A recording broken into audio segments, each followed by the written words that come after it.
Hi, Audra. I think you are muted and I'm not sure if you started or not.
Hi, is everyone here with us?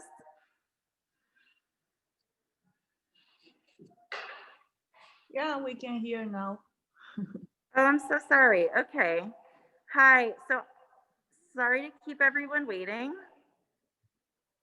Just wanted to let everyone into the gallery. And it looks like we have most of our participants here now. So I'll go ahead and I will get started with a brief introduction to the exhibition. Hi, everyone. Thank you for waiting so patiently. So welcome to the Amos Eno Artist Small Work Show, which is called Where'er His Silent Beams Intrude. I hope you can all hear me. My name is Audra Lambert, and I'm the gallery director at Amos Eno Gallery, also the curator of this exhibition as well.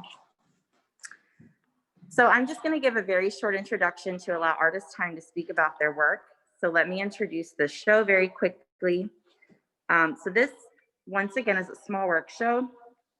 All works on viewer 500 or less, and 32 inches in their largest side or dimension for sculpture. So these are works by Nishiki Sugawara Beta, Iria Boden, Rosemary Metza Desplas, Chris Esposito, Sam Jones, Kahori Kamiya, Charlene Kavleski, Robert McCann, David Olivant, Mimi Oritsky, Kathy Love Putman, Philip Swan, Jessica Tajensky, and Aaron Wilder. So we will have Kahori, Rosemary, Sam, and also David speak with us on this specific tour. We're very proud to partner with Bushwick Open Studios this weekend.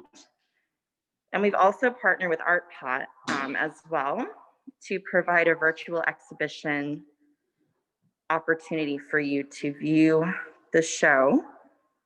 If you're interested in having that emailed to you, we're going to send it out to our email list tomorrow, but I'm also happy to send it to you personally as well if you can throw your email into the chat. We're excited to be featured with them. So once again, the show is up through January 17th, 2021. And just really briefly, I'll provide an introduction to the background of the show, and I will talk about Amos Eno Gallery before handing it off to our artists who are going to speak about their work.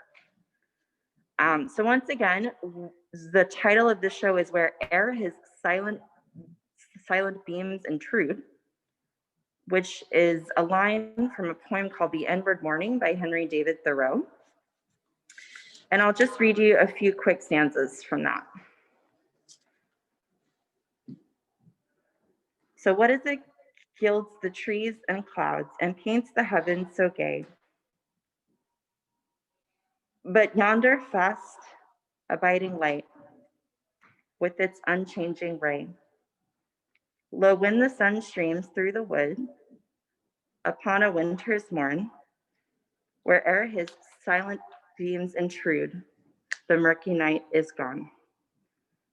So once again, this show primarily meditates on ideas of solitude and silence as we enter the winter months And as everyone throughout the United States is experiencing their own version of lockdown. So the Silent Beams then offering some hope. Some background on Amos Eno Gallery. We are a nonprofit artist-run space that features emerging and mid-career artists. We were founded in Soho in 1974. We are currently located in 56 Bogart, where we provide a full schedule, full range of programs, including exhibitions, performances, and related programs. So with that, I really want to hand it off to the artists to speak about their work today. That's what we're here for. So I'm excited to walk through the show, and as we reach an artist's work who's here with us, I will offer them the opportunity to speak about their work. So starting here at the front of the exhibition, we have works by Charlene Kavleski, Philip Swan, and Iria Boden, as well as Chris Esposito. And then because we have her with us now, I'd like to invite Kohori Kamiya to speak about her work on view. Hello, everyone. How are you? I'm Kahori. I'm very happy to meet with you, and thank you so much for joining our tour today. Since I'm a new member of Amos Eno Gallery, I love to introduce about myself a bit. I was born in Nagoya, Japan, and moved to New York, where I received my second MFA at the School of Visual Arts. I have been showing my works internationally and nationally, and this year I showed my works at the Vanda Plus Gallery, World Trade Center, Carrie Eber Gallery, and I Like Your Work podcast online exhibition, among others. I also won the award from Hudson Valley Contemporary Museum with this face mask this year. I work by painting, collage, sculpture, video, and performance. In my work, I act as dual roles. One is the murderer and the other is the hero. I act as a murderer. I cut up images and other materials to destroy their purpose and meanings. As a hero, I recontextualize those scattered pieces together to give them new life to live again. All works are connected, rooted in my background, experience, and traumas. I investigate how my experience connect with broader social matters by using symbolic materials, patterns, and motifs. So this is my face mask I'm showing here. When the lockdown started in New York this March, I wanted to make a face mask sculpture as an expansion of my past sculpture series called Disaster Art. My Disaster Art series focuses on what art can do to the society, especially during the disaster time, as like physically and mentally. Here is the example of works I like to show you. May I share the screen with you? Oh, sorry, Kohori, I needed extra time in order to allow screen sharing to happen. But Okay. can you share your website on the chat and others can see your website? Oh, now I can type? Feel free, yes. Okay, I should.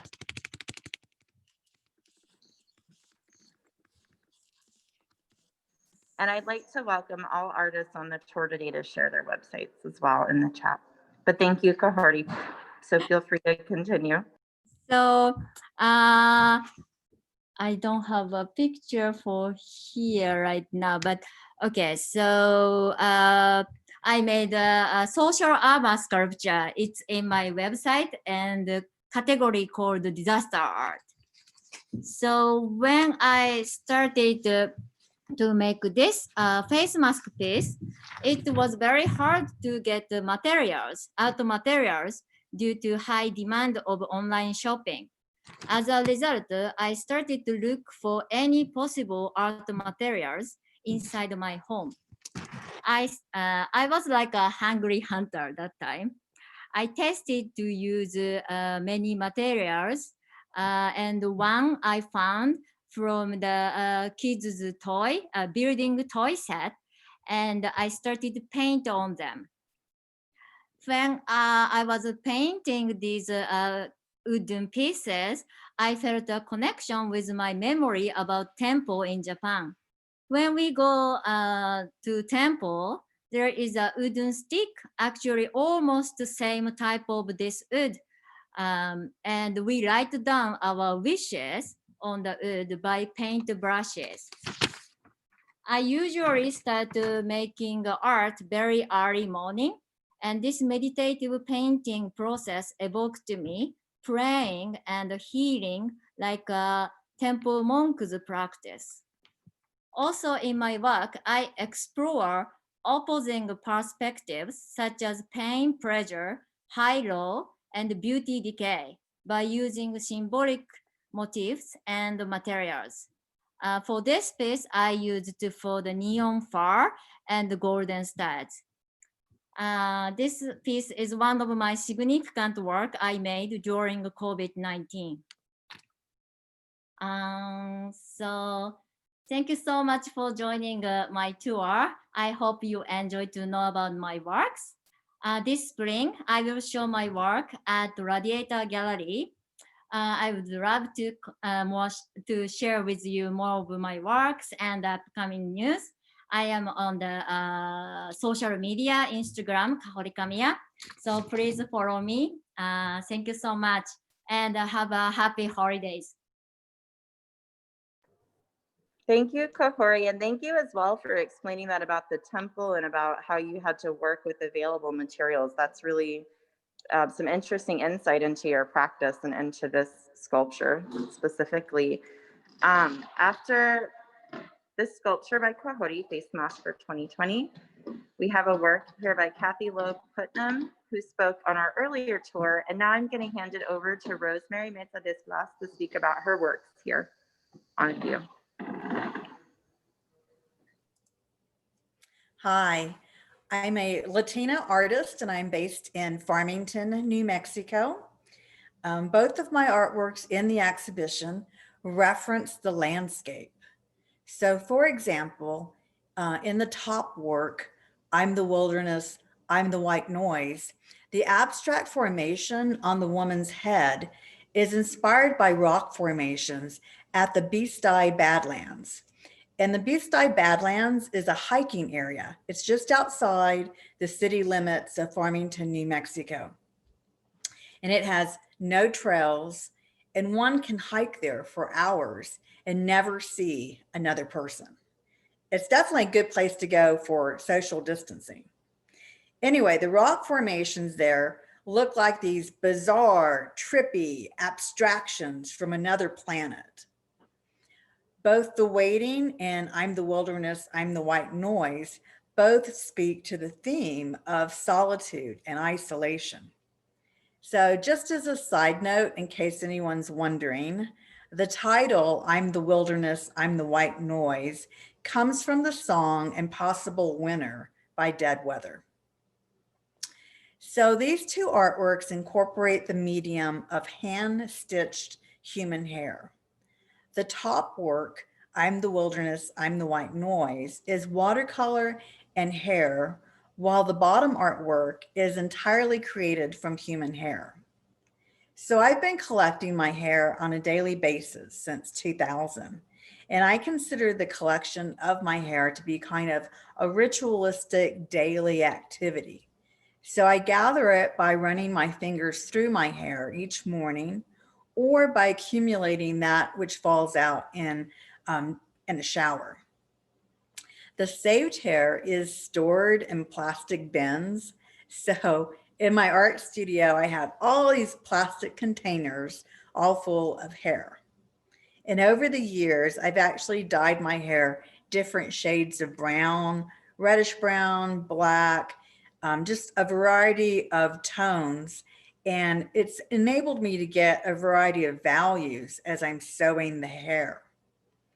So as preparatory work, I sort the hair into different bundles. So I have a bundle of medium strands and a bundle of long strands. And just that process of sorting is, to me, has a really meditative quality to it. So I consider myself a self-taught fiber artist. My degrees are actually in painting and drawing. And I approach the process of sewing the hair from a drawing perspective. So in these artworks, I'm translating traditional drawing techniques like hatching and cross hatching and extended scribble, and I'm translating those into sewn marks. I use small embroidery needles. The sewn hair has a different appearance in each artwork. So the piece that's on top is on watercolor canvas, and the piece on the bottom, called the weighting, is on mylar. And mylar is very difficult to work with. As you sew into it, if you pull the hair to one side, it actually cuts into the mylar. So you actually have to go in and out very directly without going to the side with the needle. I wanted to talk a little bit about the idea of using hair. Part of what I like about it is that there's a dichotomy to using hair. You know, hair can be sexy and engaging to people. It can attract them. And on the other hand, hair can also be repulsive. Think if you find a hair in your soup or a hair on your hotel pillow. Now, the embroidery of hair focuses on material culture. I'm very cognizant of the meaning of hair and its relationship to identity. So my utilization of hair coincides with feminism at the point that it speaks to body image, femininity, and identity. There's actually a sociologist named Rose White, and she published a book, and it's called Rapunzel's Daughters: What Women's Hair Tells Us About Women's Lives. And she examined hair's relationship to sexuality, to age, to race, to health, and religion. And she said it plays a very important role in identity. It's very personal. It grows directly out of our bodies. It's on public view for everyone to see. It's also very malleable. It allows us to change it more or less on a whim. So as a result, others may see hair as kind of a reflection of our identity. Hair also has a lot of symbolism in it. Think of literary works like The Gift of the Magi by O. Henry. There's also religious connotations to hair. Symbolism reflecting like strength and reverence. For strength, think of Delilah cutting off Samson's hair. For reference, think of Mary Magdalene, who washed the feet of Jesus with her hair. So hopefully this talk gives you more information about my artworks in the show. I will put my website into the chat if you'd like to see more of these works. And I'd like to thank Audra for organizing the virtual exhibition tours with the artist. It's a great idea, Audra. Thank you. Excellent. Wow, I learned so much about hair. Thank you, Rosemary. I actually want to look up that. Sounds like a really, just a really interesting critical theory text that you mentioned about feminism. So that's exciting. Thank you for the shout out. And we look forward to seeing your website here in the chat. And I want to ask Sam Jones. Yes. Sorry for the noise here. We're having open studios in the hall. I'd like to welcome Sam Jones to add her website to the chat, because while she's doing that, I'm just going to walk through the rest of the show very quickly to introduce you to the other artist names. Thank you, Sam. Here you have photography by Erin Wilder. So this is a photograph, which is by artist Aaron Wilder, moving across the gallery before we return to Sam's work. We have works here on paper by Nishiki Sugawara Beta, who spoke very eloquently about that earlier today, this body of work. We also have works on paper here by Mimi Oritsky. We have some paintings, a suite of 2 here by Jessica Tozhinsky, who's located here in the neighborhood in Bushwick, Brooklyn. We have artist Robert McCann with a painting and a drawing. And then finally, we have a work here as well by David Ollivant, who's going to be speaking about that for tomorrow's tour. And with that, I'm going to slowly pivot back to Sam's if she wants to start her introduction. Hi. It's really wonderful to be here today, finally be able to connect with some other artists after a long isolation. I am speaking to you from Maine. I live deep in the woods in Maine, so I very much connect with Thoreau's this whole theme of the project. I've really been spending the past 9 months pretty deeply connecting with my own trees and the things that they have to say to me. I've got my MFA from Tyler School of Art at Temple University in Philadelphia. I studied fibers and material studies, Rosemary, but I never worked with hair, but I love to. Actually, I have spun some hair. I spun my hair from when I was, the moment I got pregnant to the moment I had my baby, and I made a piece based on that. And so I really enjoy the stories that fibers have to tell, and the door that fibers open to the world of materials. So since my MFA, I have now begun, or I'm in the middle of a PhD program in the philosophy of art through the Institute for Doctoral Studies in Visual Art. And we are looking at a continental philosophy, and I've kind of woven my way into an ecological approach. There is a certain part of a discussion in philosophy, sort of loosely labeled vital materialism, where I look at materials as having their own voice, their own light, their own stories to tell. And the process of me working as an artist is a process of engaging, collaborating with materials, engaging with materials as another being that is speaking through me.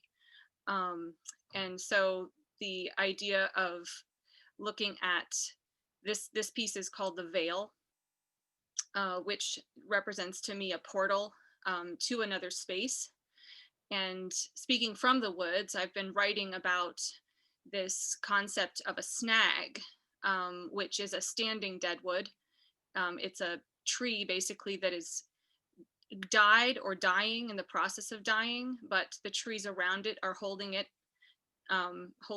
in this space of gone but not gone yet. So in that space of grief and deep care and community, that is what I call a space of wavering grief, which lends itself to the artistic process.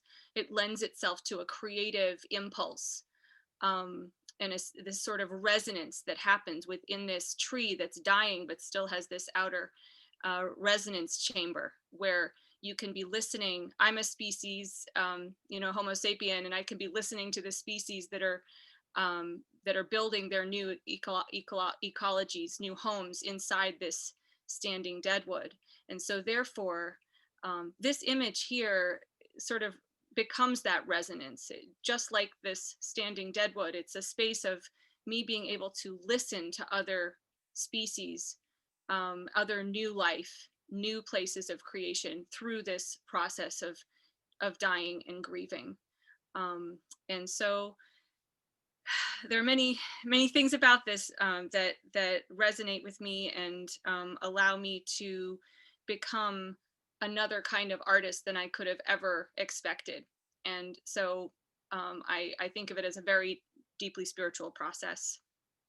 So this idea of silent beams and becoming silent to allow another voice to come through is a very important process for me.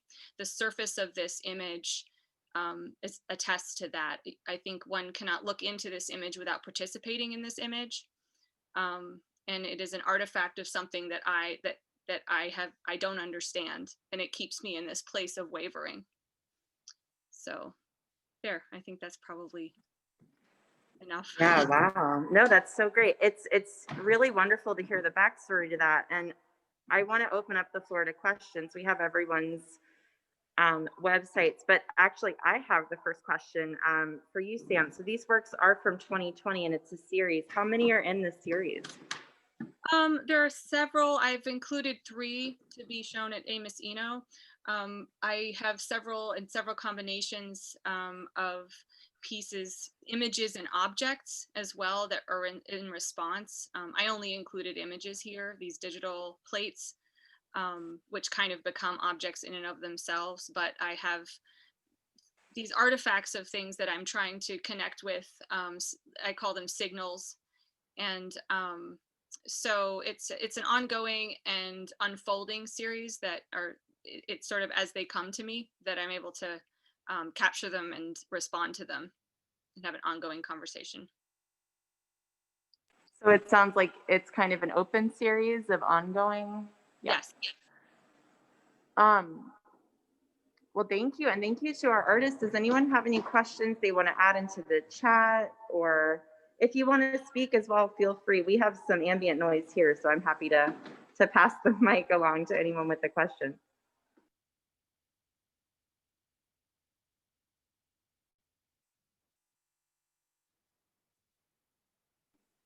If we don't have any other questions, I'm also happy just to walk through the show. I know you got a long silent introduction in the beginning, but I'm happy to just kind of give a little, like one final walk through while I remind everyone. We have our final artist tour and talk tomorrow at 4 p.m. Eastern Standard Time.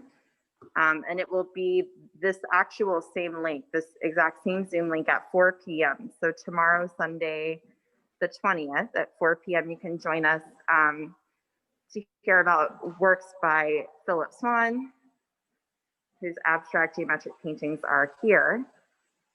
Aaron Wilder, whose photograph is in the corner, and also David Ollivant,